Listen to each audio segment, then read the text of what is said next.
Hello everybody, welcome back to Farming Simulator 17. We're on Lone Oak Farms. We just finished spreading a little fertilizer here on field 35. This is after our grass seed harvest, and so we're just kind of doing a little field maintenance into the fall.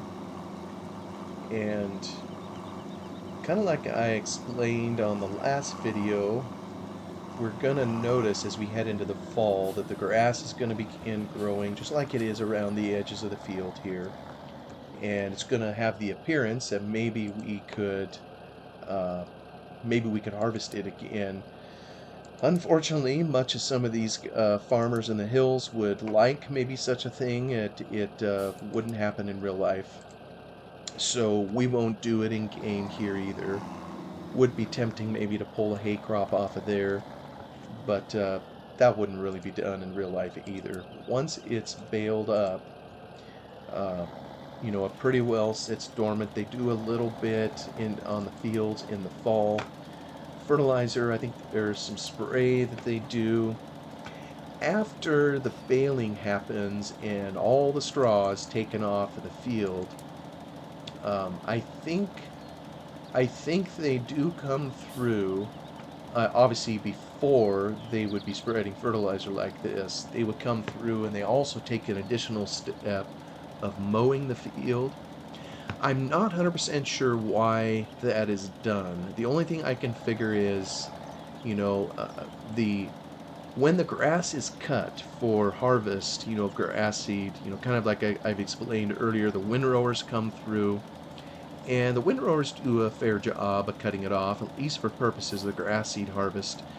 But it isn't exactly the most even cut in the world. Those windrowers are designed to windrow, and of course they cut the grass in order to do it, but they aren't designed to literally be entirely mowers. So, in other words, there may be some unevenness. There may still be some growth that happens a little bit after they're cut, unevenly, all depending on how water is distributed in the field and whatnot. So by the time you get all the straw moved off and the grass seed harvested, you kind of have what may look like a stangly mess out there. You can tell it's been cut, but it's very uneven. So a lot of times they'll come through the field, with some kind of mower. I think I've heard of guys doing it with a flail mower. I know I've worked for a farmer one time where we used a flail mower to do it. I think on Lone Oak they used a blade mower. Um, I think for some year, was it a batwing mower? I can't remember. It wasn't a huge mower as I recall, but it didn't take you long going over a field once you're ready. And I don't know if they do all the fields, but it could be that they do it to put everybody on the same footing and make it so that if there's any remaining material in the field, any straw that didn't get up in a bale, now's their opportunity while it's tinder dry to pulverize it, obliterate it as much as you can, so that the drill rows of the grass seed plants themselves are as open as possible and are receptive to application of chemical and fertilizer and all that kind of thing. If they're kind of hidden under there, well, then when you spread a bunch of nitrogen on it, kind of like we're doing now, if it just sits on top of loose straw or doesn't really reach the plant, then it isn't fulfilling its purpose. And I think, anybody that's sprayed weeds before or coming through with chemical, you want to have as clean a path as you can to the plants, to the weeds, to the ground, to make sure you get good coverage. Otherwise, you're just throwing money away. So that's probably the reason. I'd have to verify that with them, and it may also too stimulate growth or shock the plant just a little bit. I don't know that for certain, but I remember my grandfather saying, and again, I need to have another episode on this where we'll talk about field burning specifically. But I remember him explaining, and this is for some varieties, it wouldn't be true of all, especially the fine SQs where, the plant, kind of like I explained, goes dormant, And, to stimulate fall growth, there's nothing that makes a grassy farmer happier than going into winter seeing the new growth coming onto the field. And sometimes, according to my grandfather, burning the field off, it helped shock the plant, or seemed to, that was his words for it, and help stimulate a new growth. So it could be that while they no longer burn as much, maybe mowing the grass helps shock it a little bit. Probably not near as much of a jolt as, an open burn would do. Uh, so so that's kind of what they would do in the fall. They would, after all this was done, they would do the mowing. They would come in with fertilizer, kind of like we're doing now. I remember in the fall, there isn't much going on in the fields. When fall deer hunting season would come around and the family would be out hunting, you could see the granules of fertilizer on the fields. We'd walk over some of the fields, down to where some of the hunting took place, and you could tell fertilizer had been spread. And who knows how long it's at there. Like I, explained, we have pretty dry summers in terms of weather. So when you don't have any rain, that those granules are likely to sit there for a while until the rain comes in to kind of dissolve them and wash them into the plant and the soil. And just what chemicals they put on in the fall, I really don't know. Just getting it ready for winter. Grass is a great plant to have over winter, especially on some of the slopes, that we have in this area. This field we're in right now, it isn't too steep, but any property can erode. It doesn't even take much of a slope, when the rains beat down on it. And grass is just one of those awesome plants you have in it. Just it its roots embed in the soil and holds it tight. And that could be why too that there's a lot of grass in the valley. And kind of like we'll get to in another video on field burning, I think that's why they haven't totally banned it outright. There are some areas that are so steep, and even though it doesn't look like it here in game, one of those hills is pretty steep, is that hill over there, just below the oak tree. You really can't grow much on it. You either put a cover crop on it, hope it grows in the fall with a little bit of rain, you hope it's gentle rain, doesn't wash out. If you can plant a perennial grass and have it there year after year after year, and if field burning is what it takes to keep it there and allow for that, well, sometimes it's more palatable to tolerate a little bit of smoke in the neighborhood than it is to tolerate, all your topsoil washing down the hill and the ground becoming sterile or not as productive as it could be. But otherwise, I think the fall prep is pretty simple in that regard after harvest. But there's with all the bale handling done, in game here, we chose to take all those bales. We took them over to a sell point. That isn't a sell point in real life, that barn over there. But that's where Bullet Bill chose to put the map trigger. Perfect place for it. There is a barn over there in real life. So we disposed of the bales. Kind of in the past, as the straw has become more and more valuable, that's kind of how they got, their office and their shop and that big building over there. I'll just point it out. I think you know which one I'm referring to. Initially, that was a hay storage shed, and the guys that they had a contractor come in and they would handle all the bales, and I think a lot of them were stored in that big old shed. I don't know that all of them were, but a lot of them were, as these contractors, I think, also handled the marketing of the straw, a lot of which I think ended up going overseas. I know one thing America is useful for is growing a lot of foliage, and I know when it comes to Japan and Korea and some of those nations over there where they also have agriculture and they need certain things, but they don't have the land mass, to be able to get a lot of foliage, such as hay and straw and so forth. Well, they just import a lot of that from America. So the bales would be moved, and actually, I mean, there's another guy I think of just now in the neighborhood I'll just even say the name. It's Stefan Systems, I think they're called. They're really their place of business isn't on the Lone Oak map.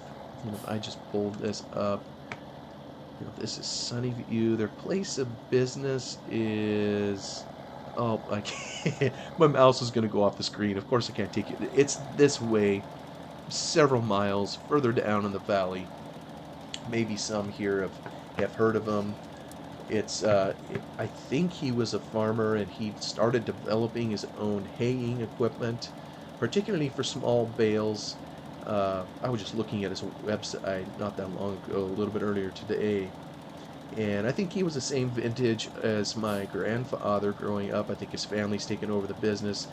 Basically, a farmer that had a lot of hay and a very creative uh, fellow. I don't know that he ever had any engineering class, but he started building his own machines, just welding them up, uh, using machines to make his own bearings and so forth.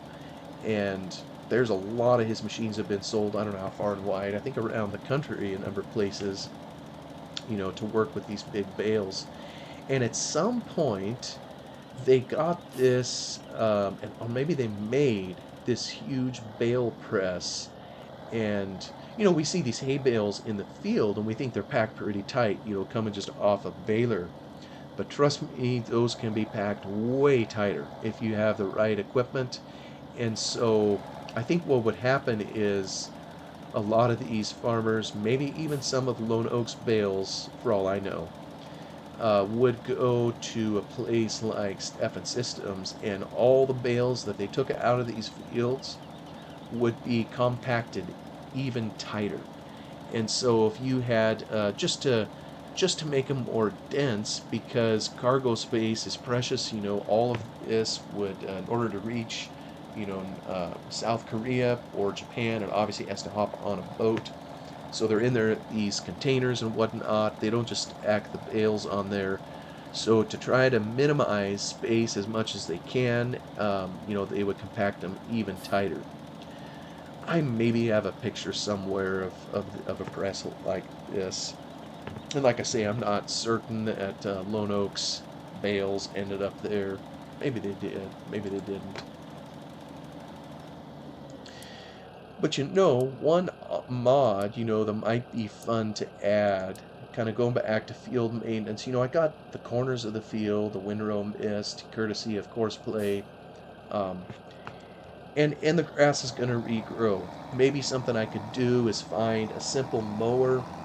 Trouble is with a mower, it puts down grass, and so probably what I'd want to do is mod the mower so that it just obliterates the grass and leaves the field surface kind of like we see right now, with no cut grass or no hay grass to pick up and so forth. Because really in the fall there was no additional harvest or what have you. So let me go park this in the shed. And I kind of think with this bit of fertilizer that we're done farming for the moment. So once I get him parked on the door, oh, I didn't mean to press that button, and no, I still pressed the wrong one. There we go. Zoom out. I think everybody realizes I or steer with a keyboard, so pardon the poor handling of machinery here. Probably my uncles would say that I'm just as poor with machinery in game as I was on the farm, and you know what? They'd have a point. I think I've related to everybody here a number of my bloopers. So, what to cover now? So we just, whoops, not sure what I just pressed. Maybe the wrong button, obviously. So let's come here. We have a field of wheat that we know we're going to be harvesting at some point, probably tomorrow in game. So at some point, maybe we'll just fast forward so we can get that going. And over here, we've harvested our grass seed. It's underneath, it's already growing. We take that off, it's still indicating it's harvested, but obviously the new growth is coming. It's a perennial in here. We just fertilized it, so it's got a second layer. At some point, we'll need to hit it again with fertilizer. And interestingly, for some reason, I thought grass in the game didn't need to be plowed. So maybe at some point we will take these fields out with a chisel plow or something, just so we can get that little extra, I think it's 10% bonus by plowing. And then I think thereafter there would be no plowing required. This one over here, 45, we ran a chisel plow through it. And so we're on a single layer, I think. I also have a mod in here. I can't remember if I mentioned this. I have one other mod in here that Realismus Modding made. They never published it. Well, I mean, they published it. Obviously, I got my hands on it. I think it was only on GitHub, and it was for compaction.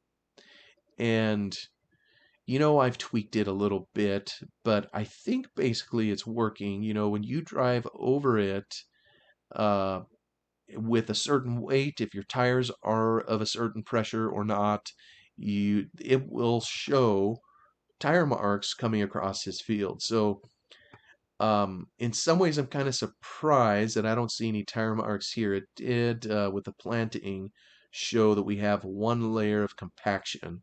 And basically, I think it's working with the plow part of the game. So when this turns cherry red, basically to get rid of the compaction, you'd need to bring in a plow, chisel plow, something, to rip it up.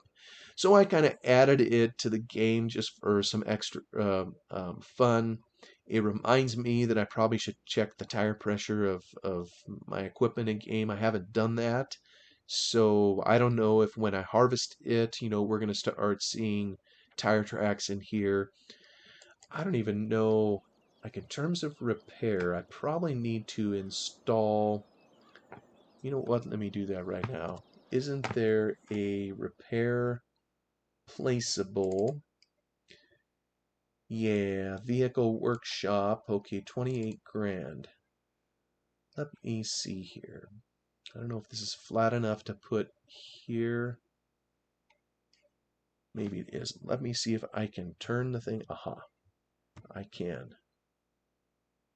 So I think this is turning it out. Unfortunately, it's going to have a little bit of grass growing in it, but I think it'll still do its job. So let me see if I can get it as. Oh, can't wait a minute here. Can't be placed. Hum, hum, hum. Well, that's bizarre. Why on earth won't it let me? Oh, goodness. I don't want to put it in the main yard. That just wouldn't look realistic. So, well, maybe I could put it. It's almost like I think it's checking. Anytime there's a placeable, the way I understand it is it looks around at other objects and says, am I too close, too far away, whatever, and will it allow me to place it? Why it'll let you place it here, but not over here, I haven't a clue. So, boy, I'd really like to put it here. So I wonder if I need to move some of this machinery here to do it. So maybe I'll try that at another time. Maybe in some of the time remaining here, I want to again put the map up and we can look at it here to look at the yard. I know at the tail end of the last episode, I showed a picture that had changes, or, kind of, it was a picture taken in the 60s. It showed kind of what the farm looked like back then. I'll just bring it up here again if I can. Yeah, it was this one here. Now let me roll it forward. All right, I think I need to maybe escape. Oh, maybe I just need to fully be at full zoom. This is a picture they had hanging in their office, by the way. And so maybe it doesn't come through. You can kind of see the frame. All right, now this one here would have been, I remember when the farm looked like this. It doesn't really have a date on it. but I'm guessing this would be late 80s, early 90s. No, definitely not early 90s. You know what? That's definitely somewhere in the 80s. The first summer that I worked up there was in the summer of 88, excuse me, 87. And it was just a partial summer when I helped in the farm. I think that's, well, maybe it was 88. It was when my grandmother died. Maybe it was 88. And I know it looked like this, and it did also the following year. So I'm pretty sure this picture must have been taken maybe 85 or thereabouts. So you can see, I mean, it's at a different angle from the previous one we looked at. It's in color. Well, the other one was in color too, but this one is less faded. Also in, you can see the frame here. It was a picture they have hanging in their farm office. Um, and so the farmhouse is here. You can now see there's a little bit of addition in the back. I can't remember if that was, well, let's just go look. There's something back there you can see kind of on the end of the house, but I think it's different now. So as the family grew, there were some things they added here. There would yet be another complete addition that would take up quite a bit of space, add a garage that they could have in addition to here. You see this maple tree has grown by quite a bit. The barn still is as the barn ever was, and it was in the date before they painted it red, so that must have come in the 90s. I remember it being red when I worked up there. So yeah, so this had to have been taken in the 80s. Uh, Same old little shed down here, the road going down to the barn. Here you see a different vantage point. They had what they call a corral around here. Now you see there is a bull shed here. Yeah, be careful how I say that, huh? Bull shed, where the bull could get out of the summer heat. Um, I think this is just kind of where they kept him. They had some hay somewhere where they fed him. Now you see there's the addition here, the meat cutting room. It's more than a meat cutting room. I think there was a chicken house kind of over here where they could get some eggs, fresh eggs and whatnot. They've added this building over here, or onto the end of the combine shed, just a little bit more machinery storage. They added a grain bin. I don't believe they had that. No, they didn't. Yeah, the grain bin would be kind of down here. And to this day, they still have this grain bin. At some point, I'll show a picture of it. I mean, at some level, who cares, right? Just a grain bin. But I think that's one reason, they felt comfortable in the map of, putting that system of grain bins here. There's at least one grain bin here. It's You'll see a few grain bins like this out in the area, but they're not very common. They're much more common to see in the Midwest, in the central part of the country where there's a lot of cereal grains grown. You just don't see it very often. So the reason that they had it, if and I'd have to verify this with them, but I'm pretty sure I'm right. When my uncles came along and they were young men, they in this shed over here, and in another episode we'll show a tour kind of this shed over here. This one didn't make it to the map, so I'll show a few pictures of what's in there. But years ago, they ran some market hogs, I think, to make money as they started farming. The farrowing happened over here. There were the boar and the sows were in here. This is where the breeding happened. So little piglets born here. Somehow then they would get them finished over here. They had several pens. So with lots of pigs on the place, they of course needed grain to feed them. And I think a lot of that was stored in here. I don't know. I mean, I'm sure they put their own wheat in there occasionally, when they had wheat grown on the place, but probably was purchase of grain from others too, just to feed their animals. So no new shop. That all would be sitting out here in the future. The shop at this point in time would have been right in here, where they'd have done all that, combine storage here. And at some point too, maybe I'll show some pictures of their canyon property, where they had some cattle that they ran. They had a few cows up here too from time to time, mainly a milk cow, although I don't think they had one at this point. Uh, but they stored some machinery down in the canyon too in the off season. So I'll maybe show some of that in a separate video. It's just to the west of the main Lone Oak map. If this map ever gets expanded in the future and becomes, say, a 4x map, I mean, I would love to have a 16x map, although I know a lot of people that's just too much. But if it was at size, you could start to include a lot of the other real estate and areas of farming, that Lone Oak has beyond just kind of the local area. This now over here, I think if I remember right, there's a concrete sidewalk that comes along here.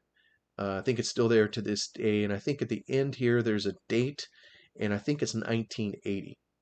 So this building here is a grass seed cleaner. Kind of in the previous video, I explained grass seed cleaning used to happen in here and seed handling. And in later years, when we ran out of bin space, we would occasionally store it in here, but I tell you, it was a major pain in the rear, to have it in here. It just wasn't very easy. It was easy enough to put it in, but getting it out, could be a bear because this building was designed to handle it within, of course, and come out in a different form. So they tried not to use it only when it was in a pinch. But this over here, which we'll talk about in a separate video, is still there today. And then in game, of course, there's another building they put off down here where they store machinery, they store bulk seed. But at this particular time, I think most of it was handled here. This was more than sufficient for their needs. There's a little office right in here, kind of in the middle of the building. This over here was bulk bins. I think there's 7 of them in here as it was combined and came off the field. They would store it in here. There's grass seed cleaning equipment. And again, I'll show pictures. This is another thing that has changed a lot over time. They would clean it in here and then they would store it on bags in pallets, bagged pallets, if you will, here. And there's a loading dock kind of around the way where this stuff, would be picked up. And I already mentioned this was for hogs. Anymore, it isn't used for pigs. You may even see remnants of it in there. For example, there's probably still an auger in there that they had to run feed to them. But anymore, it's storage of old equipment. It was expanded in the year that I worked up on the farm. Um, but otherwise, that building is still there. And just looking down here, I see under the trees, there's a whole lot of dirt. And I'm not sure why. It could be, I don't know if the cattle had torn the hill down or just what it is. It looks pretty clean over here too. I know in later years there was a lot of briars that came in here, but this is all grass anymore. Yeah, it's just interesting looking at this, seeing changes over time. Now, at this angle, you can see the pond, which is down over here. That's another video I would love to have. I have some pictures of when the pond was being created, that may be of interest. These always get dragged out at family gatherings, that may or may not be of interest here. All these changes happen over time. And, looking up here, this is on the far side of the pond. You can see it's burned. So this must have been a year where they had a grass seed growing over here. This looks like dirt, so I don't know what they had growing over here. Nowadays, they tend to use these 2 patches here for their own hay needs for the cattle that they feed out of the canyon.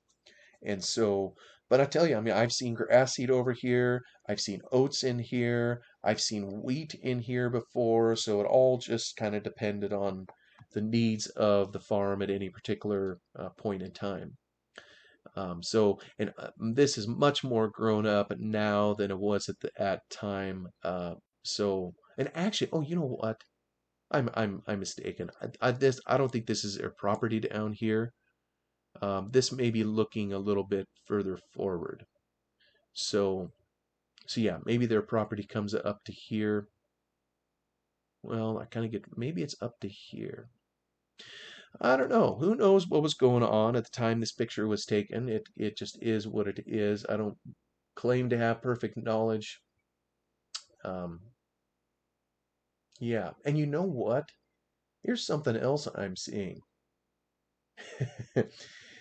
I guess the year that it happened when I was up there wasn't the only time. Look at the discoloration here on this hillside. You see the trees are yellowed while all the rest of them are fairly green.